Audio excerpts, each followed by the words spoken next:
উচ্চ মাধ্যমিক দ্বিতীয় বর্ষের শিক্ষার্থীদের নিয়মিত অনলাইন ক্লাসে স্বাগত জানাচ্ছি।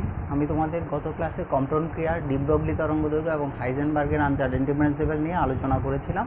আজকে ওই তিনটা টপিক থেকে আমি কিছু গাণিতিক প্রবলেম সলভ করাবো।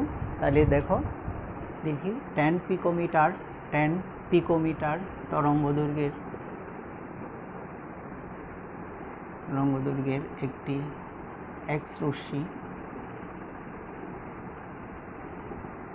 কোনো লক্ষ্যবস্তুতে, তোমরা সাথে সাথে লিখে ফেলো, কোনো লক্ষ্যবস্তুতে আঘাত করায় ওই রশ্মি 90 ডিগ্রি কোণে বিক্ষিপ্ত হয়। বিক্ষিপ্ত এক্স রশ্মির তরঙ্গদৈর্ঘ্য ও শক্তি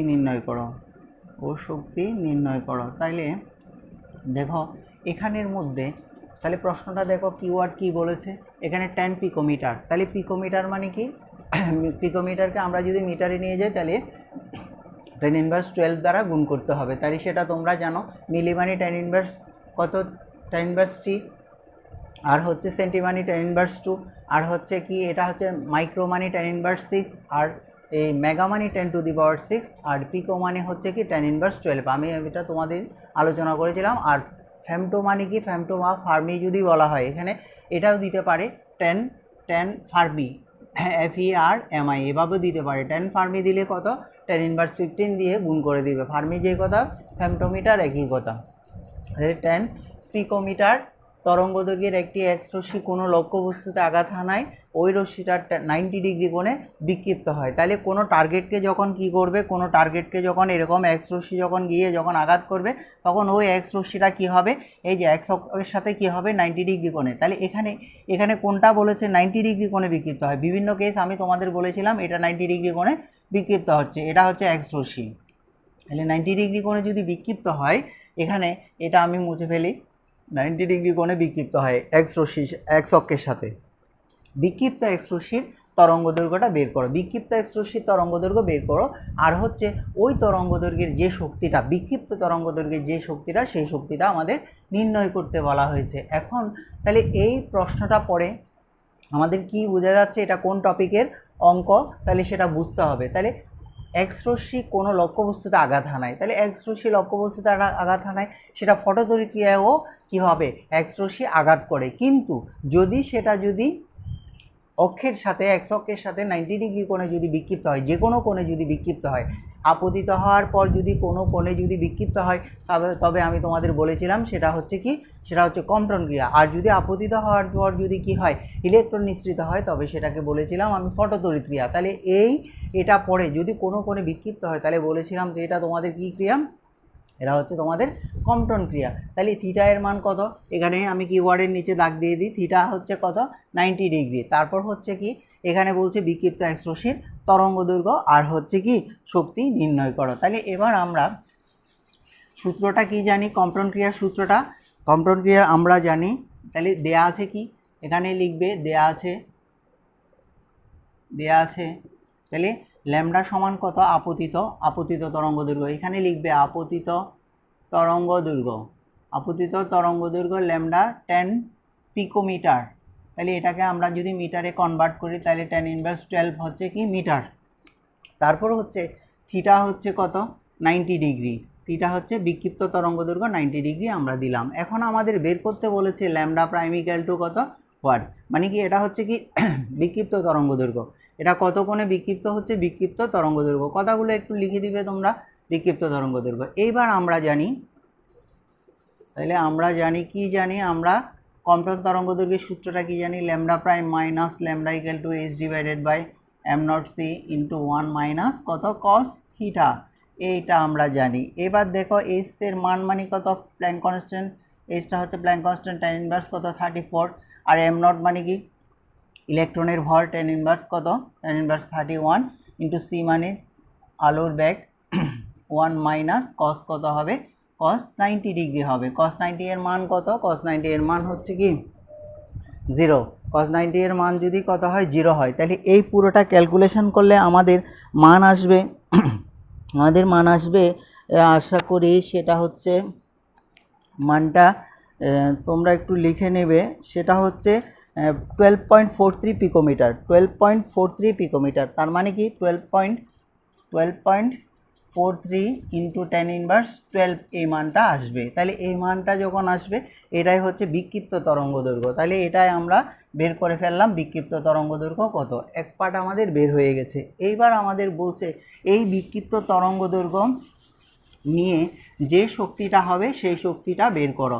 তাহলে এটা আমাদের সৃজনশীলের প্রশ্নের মধ্যে দিতে পারে বিক্ষিপ্ত তরঙ্গ দৈর্ঘ্যের শক্তি। তো লিখবে যে বিক্ষিপ্ত তরঙ্গ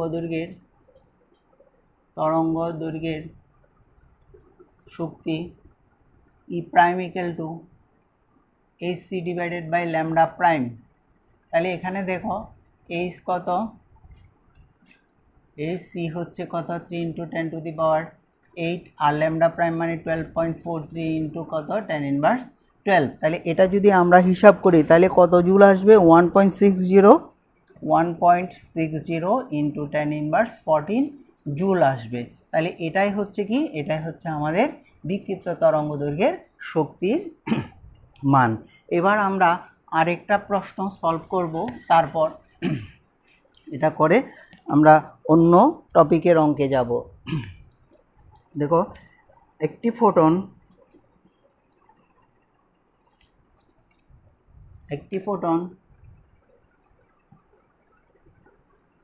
একটি স্থির ইলেকট্রন দ্বারা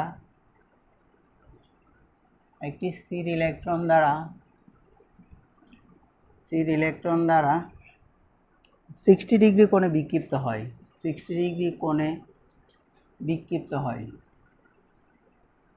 হয়। তাহলে যদি বিক্ষিপ্ত হয় তবে বলছে ফোটনের কম্পটন শিফট বা কম্পটন সরণ কত, এটা আমাদের বইয়ে নেই, এটা তোমাদের একটু আমি অন্যভাবে বললাম, এটা পরীক্ষায়ও আসতে পারে। এটা হায়ার উপরের ক্লাসের বইয়ের মধ্যে আছে। কম্পটন শিফট বা কম্পটন সরণ দুটো কথা তোমরা ভালোভাবে করবে, কম্পটন শিফট বা কম্পটন সরণ। তাহলে একটি ফোটন মানে কি, আলোক রশ্মি কোনো লক্ষ্যবস্তুতে কি করছে, আঘাত করছে, আর এটা 60 ডিগ্রি কোণে বিক্ষিপ্ত হচ্ছে। তাহলে তাহলে বোঝাই যাচ্ছে টপিকটা কোন টপিকের কথাবার্তা প্রশ্ন পড়ে। আর এটা হচ্ছে কি কম্পটন এফেক্ট, যেটা আমরা কিছুক্ষণ আগে করলাম। তো আমরা জানি lambda prime minus lambda equal to h divided by m0 c into 1 minus cos কত হবে, থিটা হবে। তাহলে এটাকে বলা হয় কি কম্পটন শিফটের আগে আমরা ডেল ল্যামডা দিয়ে লিখতে পারি 6.60 ইন্টু 10⁻34 জুল সেকেন্ড, আর এটা হচ্ছে কত 9.1 ইন্টু 10⁻31 ইন্টু 10⁻8 ইন্টু 1 মাইনাস কত হবে cos 60 ডিগ্রি। তাহলে এখানে যদি সব মানগুলো যদি আমরা বসাই তাহলে এখানে আশা করি আমরা মান পাবো কত, এখানে আমরা আমাদের মান পাবো কত 0.01228 ইন্টু 10⁻10 মিটার, এই যে এটাই আমরা পাবো। তাহলে এটাই হচ্ছে কি, এটাই হচ্ছে কম্পটন শিফট বা কি কম্পটন তরঙ্গ দৈর্ঘ্য। তাহলে আশা করি তোমরা এটা বুঝতে পেরেছো, তাহলে এটা এভাবে আমরা কম্পটন শিফট বের করি। দেখো একটি প্রোটন 5 পিকোমিটার ব্যাসার্ধের নিউক্লিয়াসে আবদ্ধ আছে।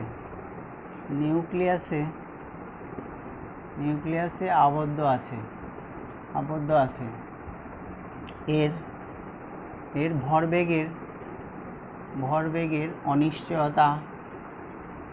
ভরবেগের অনিশ্চয়তা ও গতিশক্তি নির্ণয়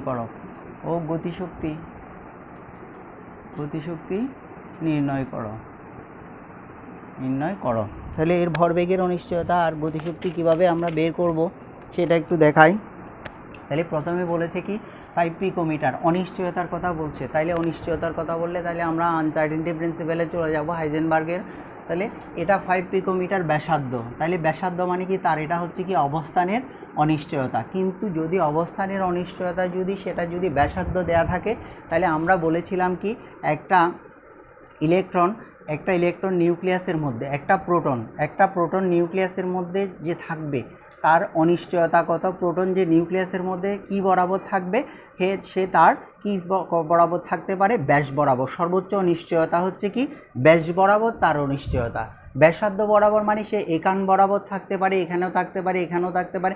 সর্বোচ্চ তার অনিশ্চয়তা, সর্বোচ্চ কত পজিশনের মধ্যে সে থাকতে পারে, সে ব্যাস বরাবর পজিশনের মধ্যে থাকতে পারে। সুতরাং ব্যাসার্ধকে আমরা 2 দিয়ে গুণ করব। প্রত্যেকটা অঙ্কের মধ্যে আমরা ব্যাস দেয়া থাকলে তাকে 2 দিয়ে ভাগ করে ব্যাসার্ধে নিয়ে যাই, কিন্তু এখানে ব্যাসার্ধ দেয়া থাকলে আমাদের কি ব্যাসে নিয়ে যেতে হবে। কারণ কি ইলেকট্রনের অবস্থানের অনিশ্চয়তা নিউক্লিয়াসের মধ্যে সর্বোচ্চ অনিশ্চয়তা কত কত ডেল এক্স 2 ইন্টু কত হবে 2 ইন্টু ডেল আর হবে। ডেল এক্সটা হবে যে কি 2 ইন্টু ডেল আর। তাহলে এখানে দেয়া আছে কি বলো তো, দেয়া আছে ডেল এক্স ইকাল টু কত 2 ইন্টু কত হবে ডেল আর। যদি সেটা ব্যাস দেয়া থাকতো তাহলে কি না করলেও চলতো, তাহলে 2 ইন্টু কত হবে 5 ইন্টু এটা হবে যে ফেমটোমিটার থেকে মিটারে নিয়ে যেতে হবে। এটাই হচ্ছে কি আমাদের ডেল এক্স। এবার আমাদের বলছে তার কিসের অনিশ্চয়তা, ভরবেগের অনিশ্চয়তা। তাহলে আমরা জানি কি বলতো, আমরা জানি অনিশ্চয়তার সূত্র থেকে আমরা কি জানি, আমরা জানি del x into del p equal to h divided by কত 4 পাই। তাহলে এটা দেখো এখানে হচ্ছে কি ভরবেগের অনিশ্চয়তা, তাহলে ডেল পি ইকাল টু কত হবে 6.63 ইন্টু 10 ইনভার্স 34। তারপর ডেল পি এর মান আমাদের ডেল এক্সের মান কত আছে 10 ইন্টু 10 ইনভার্স কত 15 ইন্টু 4 ইন্টু 3.14 এটা। তাহলে এটাই হচ্ছে কি আমরা ডেল পি এর একটা মান পেলাম। সেই ডেল পি এর মানটা কত হবে বলো তো, ডেল পি এর মানটা 2.11 into 10 inverse 20, 2.11 into 10 inverse 20 metre. তাহলে এটাই হচ্ছে কি ডেল পি। তাহলে এটা যদি ডেল পি হয়, সে ডেল পি সমান আমরা কি জানি, আবার ডেল পি সমান আমরা জানি এম ডেল ভি লিখবো না, কারণ আমাদের গতিশক্তি বের করতে বলছে কি হাফ এম ভি স্কয়ারের মান কত। তাহলে হাফ এম মানে কি ইলেকট্রনের ভর 9.1, এটা কি প্রোটন বলেছে নাকি ইলেকট্রন বলেছে সেটা তোমাদের একটু চিন্তা করতে হবে।